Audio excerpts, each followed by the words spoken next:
Welcome back once again to the Imaginary Gallery. It is TJ, your loyal and devoted host.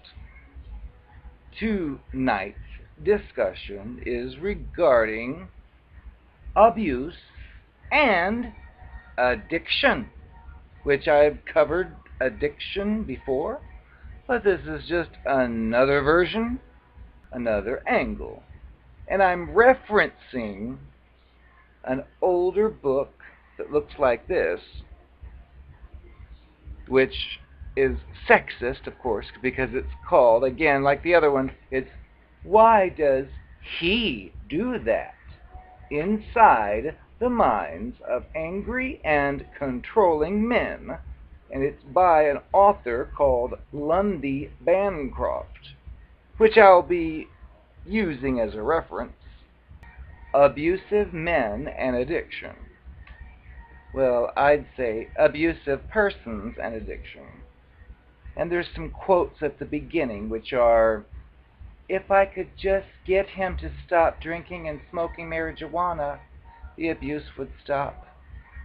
Or, he's completely different when he's drinking. He turns mean. Or, he's stopped drinking and now he says that I have a problem with alcohol. Or I try really hard not to upset him because when he gets upset, he drinks. And then he can be a terror when he doesn't have insert drug here. He's a lot easier to deal with if he's on drugs. Well, our author, which, again, I don't know if it's a boy or a girl, a man or a woman, but the author states that the role that alcohol, drugs, and other addictions play in abusive relationships is greatly misunderstood. And it goes on to say that a majority of abusers are not addicts. And even those who do abuse substances mistreat their partners, even when they're not under the influence. Abusive persons who succeed in recovering from an addiction continue to abuse their partners, although sometimes there's a short break in at least the worst behaviors. Now, physically violent abusers sometimes will refrain from violence for a longer period of time when they stop using, but their psychologically abusive treatment continues or even worsens. And in italics, this author says, addiction does not cause partner abuse, and recovery from addiction does not cure partner abuse. At the same time, somebody's addictions can contribute in important ways to the person's cruelty or volatility. A drunk or drugged abuser tends to make its partner's life even more miserable than a sober one does. So this particular author states that the trick is to learn to separate fact from fiction, including myths perpetrated by abusers themselves regarding how addiction affects the abusive person and its partner. Not all substance abusers are abusive partners. Part of how we know the partner abuse is not caused by substances is that many alcoholics and drug addicts are neither mean nor controlling of their partners. Some alcoholic people drink only late at night or away from home and only come home to pass out. Some become passive and pathetic, not belligerent or domineering. Some even provide fairly responsibly for their families and take good care of the kids. at least during the years of the addictions. In such cases, the abusive person's abuse certainly causes serious problems for the partner and children. But the atmosphere differs sharply from the kind of home where the partner abuser lives. Now, not all abusive partners are substance abusers. We're told that we can further uncouple addiction from partner abuse by looking at the fact that a very large majority of partner abusers do not take drugs or alcohol or show any other signs of addiction. Even if we restrict this discussion to physically violent abusers, the author still finds addiction present less than half of the time, and other researchers report similar findings. So the point this author is trying to state is that partner abuse and substance abuse are two separate issues. Both are rampant in the world of today, and it's no surprise that they often appear in the same person, along with dandruff, acne, college degrees, and various other non-causal factors. And then someone asks, isn't partner abuse itself some kind of addiction? The author's answer is no. Partner abuse has its own causes and dynamics that are unrelated to addiction, although it also shares some features. And in most recent years, counseling programs have sprung up that claim to address substance addiction and partner abuse at the same time. But they're selling false hope. Next, the author goes into how partner abuse and addictions are similar. Well, one of them is escalation. Alcoholics tend to find that they're drinking increasing amounts, or with increasing frequency, or both. This escalation is caused partly by tolerance, which means the body adapts to the amount of liquor you're taking. I can handle my alcohol is a short way of saying, I've been drinking too much for too long now, and it takes me a lot more to get drunk. Sometimes, we're told, addicts experience the opposite effect, so that smaller and smaller amounts intoxicate them over time. Substance abuse also increases for other reasons, including the addict's fear of facing reality the more time he or she has spent escaping it, which gives them more things to escape from. And now partner abuse tends to escalate. Of course it does. Remember, we've stated before, they can't just say, hi, nice to meet you, pow, pow, pow, and expect to see you again, so it's much more subtle than that. One of the causes of mounting abuse is the abuser gets frustrated by the effects of its own abusiveness, which often uses as an excuse for more abuse. For example, if you as the partner of an abuser may become increasingly depressed over time, because being treated terribly over time is depressing, now the partner gets angry about the ways in which your decreased energy make you cater to him or her less enthusiastically. This abuse may also diminish your drive for sex. And then the abusive partner becomes enraged at your lack of desire for it. The author states that the concept of tolerance can also be applied to partner abuse, but with different implications. An abusive partner adapts to a certain degree of mistreatment of the partner. The feelings of guilt nag less and less, so it's able to graduate to more serious acts. It becomes accustomed to the level of cruelty or aggression that would have been out of the question a few years earlier. Then we move on to denial, minimization, and blaming. Addicts and partner abusers share a capacity for convincing themselves that there's no problem and to deny this problem to other people.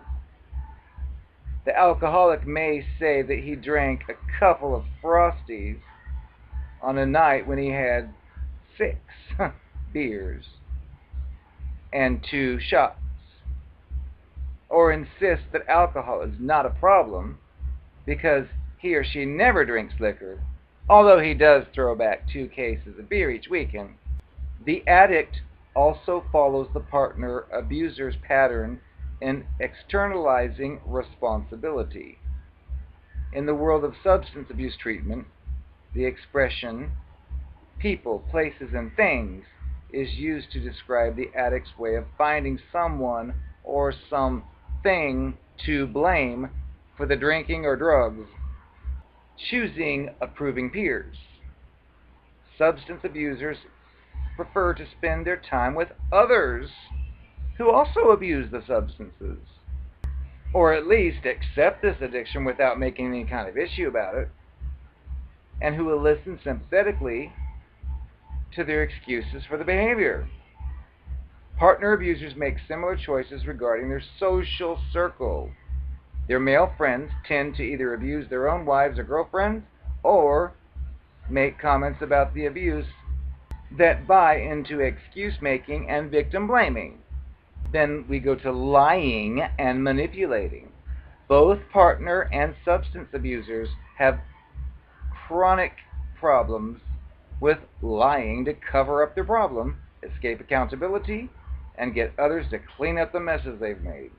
However, partner abusers use dishonesty and manipulation for the additional purpose of gaining power and control over the partners. Lack of predictability. Both partner abusers and substance abusers tend to keep their partners and children walking on eggshells, never knowing what's going to happen next. This dynamic will help hook the family members into hoping this creature will change. Then it sounds here like Flying Monkeys, where it states defining roles for family members. Both abusive people and addicts can set up family members to be cast in roles that serve the abuse scenario. The confronter, another the protector, and another the scapegoat, whom the abuser uses as a place to lay all the blame for all the problems that he or her himself or herself is actually causing to the family. High rates of returning to abuse after periods of apparent change. Both groups have rampant problems with dropping out of treatment programs or with continuing the abuse after successful completion of a program. Deep, lasting change comes through only an extended and painstaking series of steps. And then this author wants to tell us how partner abuse and addiction are different.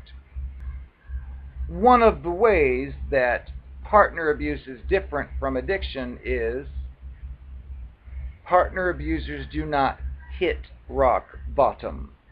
Substance abuse is self-destructive. Over time, the life becomes more unmanageable. Jobs can't be kept, finances slide away, plus having to pay for the habits. Friendships decline. This person may alienate itself from its relatives unless they're also substance abusers. It's a downward spiral that can lead the addict to reach a nadir where the life and family are such a mess that it can no longer deny the problem. Alcoholics can commonly attribute their entrance into recovery to such a thing as hitting bottom. Now, partner abuse, on the other hand, is not especially self-destructive, although it's profoundly destructive to others. So somebody can abuse their partner for 20 or 30 years and still have a stable job or professional career, keep the finances going, and remain popular with friends and relatives. Their self-esteem, ability to sleep, self-confidence, physical health, they're all just as steady as they would for a non-abusive person. One of the great sources of pain in the life of an abused woman is her sense of isolation and frustration because no one else seems to notice anything is awry in her partner. Her life and her freedom may slide down the tubes because of what he's doing to her mind, gaslighting. But his life usually doesn't slide down the tubes. It is true partner abusers lose intimacy because of their abuse. Since true closeness and abuse are mutually exclusive. However, they rarely experience this as much of a loss. Either they find their intimacy through close emotional connectedness with friends or relatives, as many of this person's clients do, or they're people for whom intimacy is not even necessary or a goal, hitting bottom in one sense. They're occasionally experiencing unpleasant legal consequences for their actions. But most court systems treat domestic abusers with special leniency, short-term versus long-term rewards. Substance abuse can be highly rewarding. It brings a quick pleasure that's easy and a relief from distress. It can promote a camaraderie through entrance to a circle of friends whose social life revolves around seeking and enjoying intoxication. However, these rewards are usually short-lived. Over time, the abuse causes the addict emotional distress. Friendships based on abuse of substances are shallow and prone to tension and ruptures due to financial resentments, paranoia, mutual irresponsibility, and many other factors. The alcoholic tends to drink more and more, not because of how well it's working, but because of how poorly it's working. And partner abuse, on the other hand, can be rewarding for the abuser for many years, and maybe even a lifetime. It is impossible to get partner abusers to change by trying to persuade them to look at the damage they're doing in their own lives, because they perceive the gains as vastly outweighing the losses. Change in an abuser is primarily brought about when society succeeds in pressuring it to care more about the damage it's doing to others. And then societal approval for partner abuse is greater. Social supportive groups for both substance abuse and partner abuse are regrettably high, but they're even stronger for partner abuse. The author says that television and movies and music videos and other outlets are replete with messages condoning partner abuse. Because of these critical distinctions between partner abuse and addiction, programs and books that have attempted to address abusiveness based on an addiction model have failed badly. Batterers Anonymous groups, for example, are notorious for acting as support circles for abusers' excuses and justification rather than as launching pads for change. Recovery programs generally address few or none of the central attitudes and habits that cause partner abuse. No one else will ever accept you the way you are. I'm gonna prove it to you. Spank my booty, honey. I need to be whipped. Oh. Come on, Daddy. Spank my booty.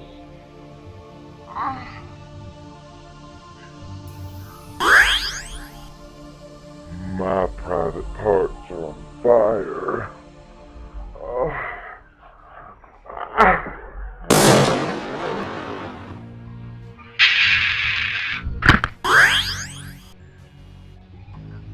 So what? My college teacher asked me over once to help him put away his dishes.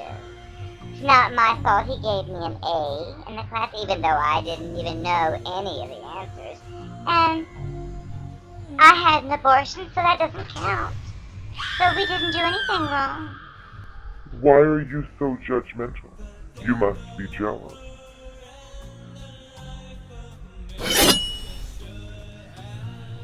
Look, honey, the only whore I see is you.